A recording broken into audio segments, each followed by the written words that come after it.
Ladies and gentlemen, friends, colleagues, and seekers of personal growth and sustainable prosperity, it is an honor to stand before you today.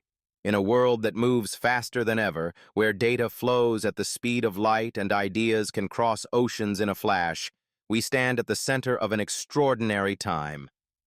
This is not just a time of change, it is a time of transformation.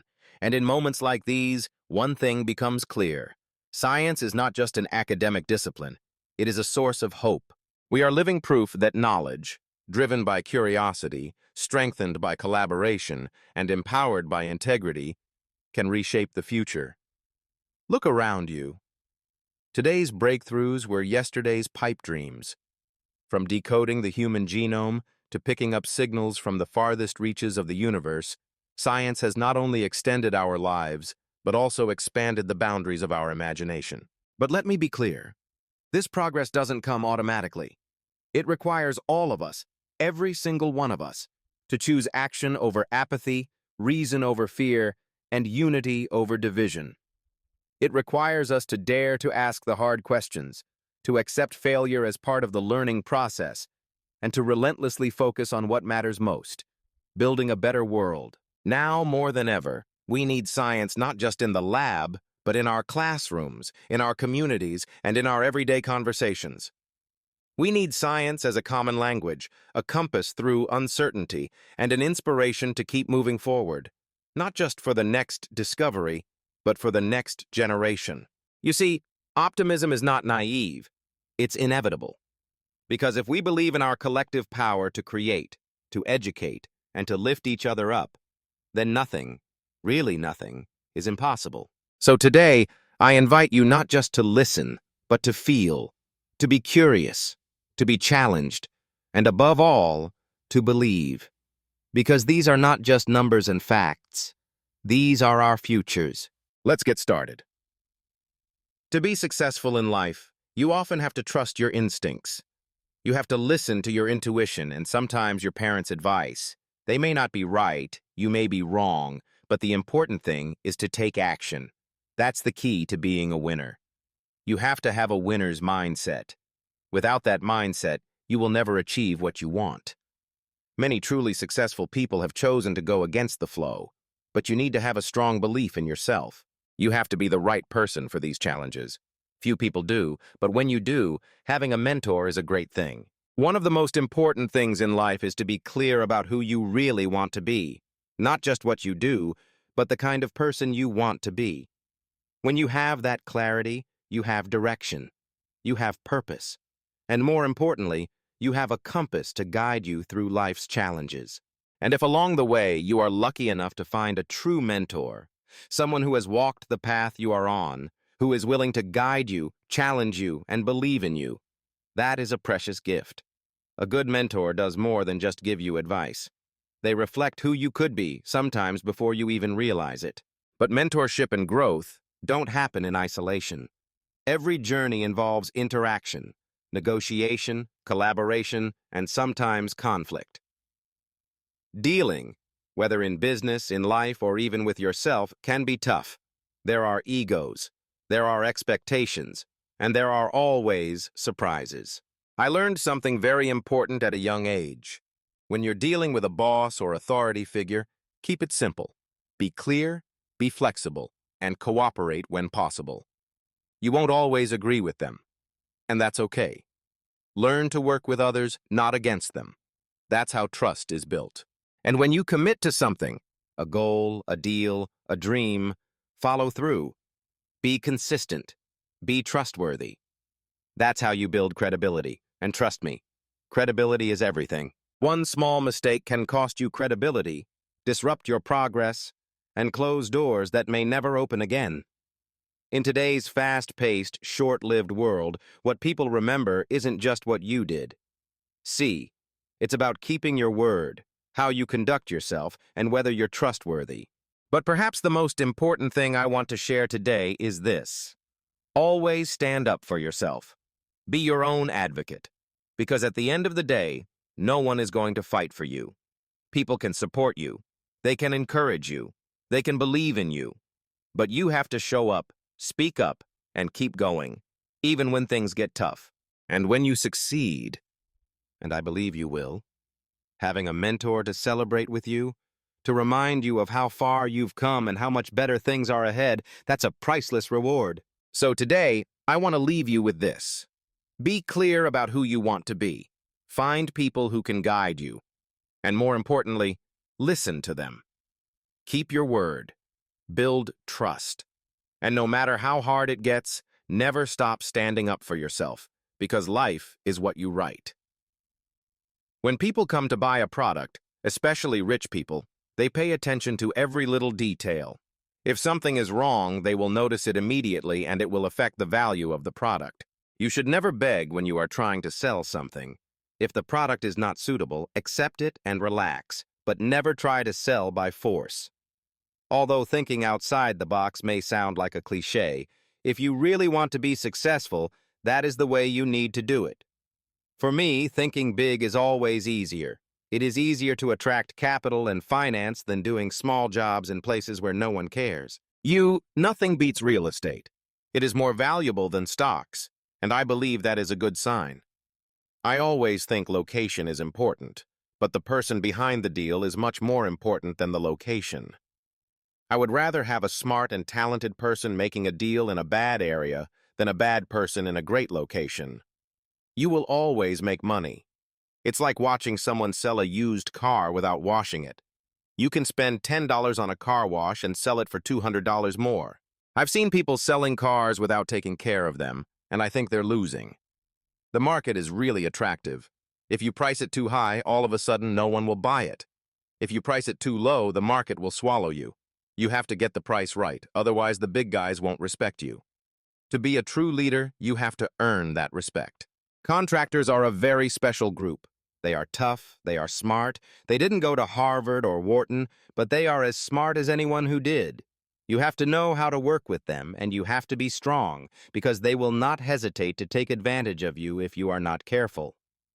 A positive attitude is the most important factor, and confidence is the deciding factor. If you don't have a positive attitude in your work and life, you will not be successful. Negotiation is a delicate skill.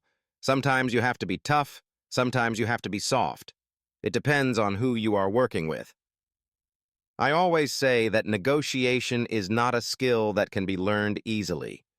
It is almost instinctive. A natural negotiator never gives up.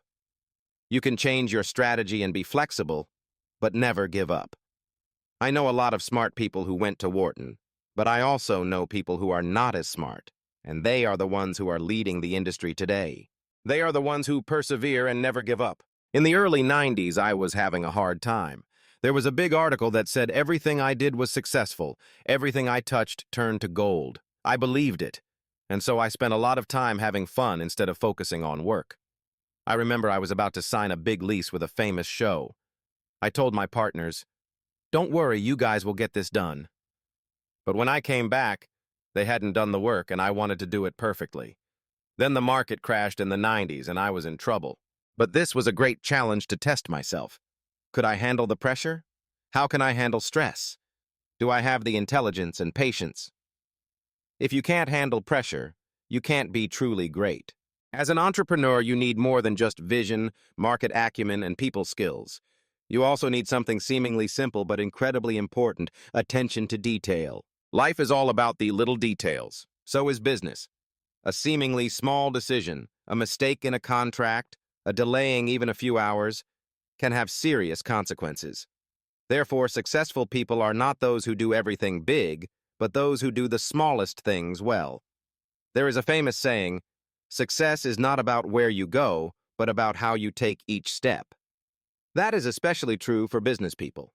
When you build a company, a brand, or a product, you cannot ignore factors such as customer experience at each touch point, tone of voice in a customer care email, how to present a report, how you listen to employees, partners, or even how you answer a seemingly simple question in a meeting. Every small detail is a link in the overall value chain. If you ignore or take it lightly, sooner or later it will come back and create a loophole in the system. In business, carelessness always comes at a price, and that price is sometimes very high. Someone once joked, "A loose screw can bring down a plane." It sounds like an exaggeration, but it is very true when applied to business management. A defective product, a late delivery, a small error in calculation can affect customer trust, brand reputation, or the entire operating process. Robert, a famous thinker and entrepreneur, once said, "Sometimes the smallest things, like the little finger, are the things that help you keep your body balanced." The same is true in business. It is the small details that are the foundation that keeps the entire organization stable. That is why successful entrepreneurs always take the time to review each step, each stage, constantly asking, "Have I really optimized? Is there anything missing? Do customers feel comfortable? Do employees feel listened to?" Resilience, reflective thinking, and a spirit of continuous improvement are the hallmarks of a detail-oriented thinker. However, the most important thing is that we do not live forever to correct mistakes. This life is limited, and time is the most precious asset. We only have a short time to create value, to live fully, and to contribute the best to society. Achievements are truly joyful, but do not rest on your laurels. Keep moving forward, keep learning, and keep striving. Because a great entrepreneur is not only measured by what they achieve, but by how they keep moving forward after each success. Ultimately, the difference between good and excellent often lies in how much you care about every detail. And when you do it well, not only your work, but also your life will become much more polished, refined, and worth living. Ladies and gentlemen, fellow colleagues and seekers of truth, today I am not here to share numbers, data, or theories, but to inspire something deeper: faith in humanity, in science, and in the power of effort. We live in an era where change happens not just every year or every month, but every hour, every minute. We may witness great strides in technology, medicine, education, but behind each of these strides lies an immutable principle. Success does not come from pure luck. It comes from perseverance, from a process of relentless hard work. I want to tell you a story that I believe each of us can find ourselves in. Gary Player, a famous golfer, once shared a quote that I will never forget: "The harder I work, the luckier I feel." He didn't just say it. He lived it throughout his career. When Gary played in the U.S. Open, one of the toughest tournaments in golf, he hit the winning shot, a 5-putt, just a foot from the hole. And he made birdie, winning. When asked about his secret, he humbly replied, "I just know that I worked very hard, and the harder I worked, the luckier I got." That story made me think a lot. It's the same in science. In education, in research, in any field we pursue, luck only comes to those who are prepared, with a spirit of perseverance and continuous learning. Look back at the turning points in the history of science. Edison tried more than 1,000 times before inventing the light bulb. Marie Curie persevered for years in the lab to find new elements. Or the young scientists of Vietnam today who still silently contribute day and night, sometimes in conditions of great deprivation. They do not wait for luck. They create luck with their own hands and minds. In a volatile world where information is abundant and trust is sometimes shaken, what we need to maintain is the scientific spirit: steadfast, honest, curious, and never giving up. That is the guiding light through the difficulties. Doubt is the fire that keeps us warm when failure surrounds us. The belief that every small step today will lead to a giant leap tomorrow.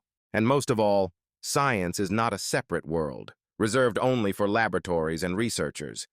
It is present in the way we explain natural phenomena, in the way we teach our children to ask questions, in the decisions we make every day when we choose what is right, not what is easy.